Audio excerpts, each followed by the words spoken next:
Thank you very much, Senator Burris, and hello, everybody. Welcome to the White House. I want to start by recognizing the very proud members of Congress who are joining us to help celebrate a few of their outstanding constituents. So thank you all for coming. We are here to recognize, and this is one of my favorite events that I do every year. We're here to recognize winners of the Citizens Medal. This is one of the highest honors a president can bestow. For 40 years, this medal has been given to men and women who have performed exemplary deeds of service for their country or their fellow citizens. And their lives stand as shining examples of what it means to be an American. Today, we've got an opportunity to tell their stories, to say thank you, and to offer them a small token of our appreciation. Now, at first glance, the honorees behind me don't seem to have too much in common, although I did point out that the guys are outnumbered. Which tells you something about who really gets stuff done in the neighborhoods. But they are mothers and fathers, nurses and bus drivers, veterans and immigrants. They come from different backgrounds and they hail from every corner of our country. But what unites these citizens, what makes them special, is the determination they share to right a wrong, to see a need and then meet it, to recognize when others are suffering and take it upon themselves to make a difference. When they saw a veteran in need of proper care or a teenage mom who could use a helping hand, they didn't just shake their heads and keep on walking. They didn't write it off as another example of life not being fair. Instead, they saw it as a problem to solve, a challenge to meet, a call to action that they could not ignore. So just to give a few examples here. When Jorge Munoz saw homeless men gathered on a street corner with nothing to eat, he could have rolled up his window and driven away. Instead, he came home from his job as a school bus driver and started cooking hot meals for anyone who was hungry. These days, the Angel of Queens feeds over 100 people every night, rain or shine. And Jorge says, you have to see their smile, that's what I get paid. Or Susan Reddick's husband was killed when his plane was flown into the World Trade Center on September 11th. And nobody would have blamed Susan if she had turned inward with grief or with anger, but that isn't who she is. So instead, she and another widow started Beyond the 11th, and this is a group that empowers Afghan widows affected by war and terrorism. And Susan says, these women are not our enemy. So for Jorge and Susan and the rest of today's honorees, the words, not my problem, don't exist. Instead, they ask themselves, if I don't help this person, who will? They recognize that no matter how difficult their lives may be, no matter how daunting their own challenges may seem, someone else will always have it harder than they do. There will always be a more important cause to fight for. And for these men and women, serving others isn't just the right thing to do, it's the obvious thing to do. They may not be rich or powerful in the traditional sense, but they believe that those of us with a roof over our heads, with loved ones to go home to, with food in our stomachs and strength in our limbs, have been blessed. And in return, it's our duty to use those gifts to reach out to those who aren't so lucky.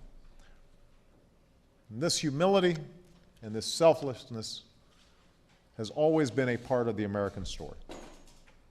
From the patriots who have worn our nation's uniform to everyday Americans who have marched and fought and raised their voices to help perfect our union, it's no coincidence that our founding document begins with the words, "We the people." Ours is a nation founded on the power and freedom of individuals, but also on the belief that I am my brother's keeper and I am my sister's keeper. And that only if we look out for one another can we all move forward together. As Lisa Nigro, another one of today's honorees, said, once you find a common bond in your humanity, you start to see the less fortunate as people, not them or those people. They are you and me. And that was the idea behind the Edward M. Kennedy Serve America Act, the landmark piece of legislation that I signed into law last year.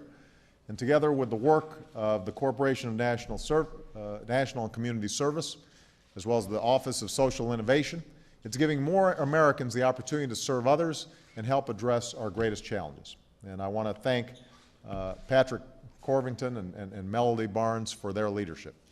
Because we know that real change does not come from Washington. It comes from the grassroots, from men and women in communities all across the country working together to make a difference. In the end, that's what service is all about. It's not about the recognition or the awards, and it's obviously not about the money. To quote George Weiss, who's being honored here today, we don't do it for the notoriety. We do it because we felt it has to be done.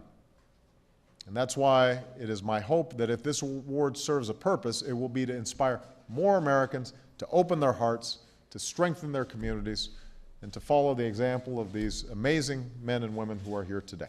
So congratulations to all of the winners of the Citizens Medal.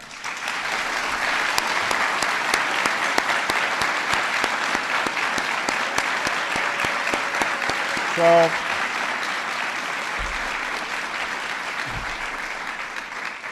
I've got some military aides here, and one of them is going to read the citations, and I'm going to get the medals to present to each of our honorees. With that, let's get started.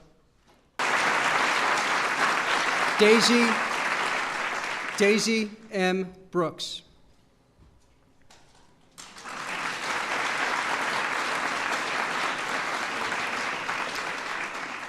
When a pregnant teenager with no place to stay arrived at her door, Daisy M. Brooks welcomed the young woman and provided her with the care and support she needed. What followed was a lifelong commitment to helping many of northern Chicago's young mothers and their infants. She opened Daisy's Resource and Developmental Center to serve as a dormitory, school, and place for young women to improve their lives.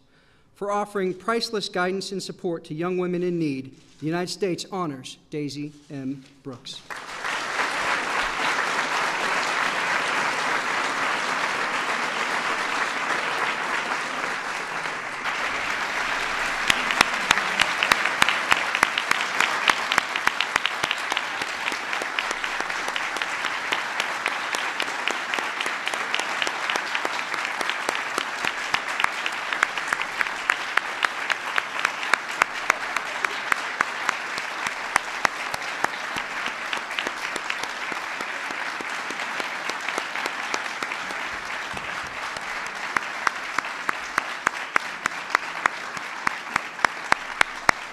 Well, you see why this is one of my favorite ceremonies?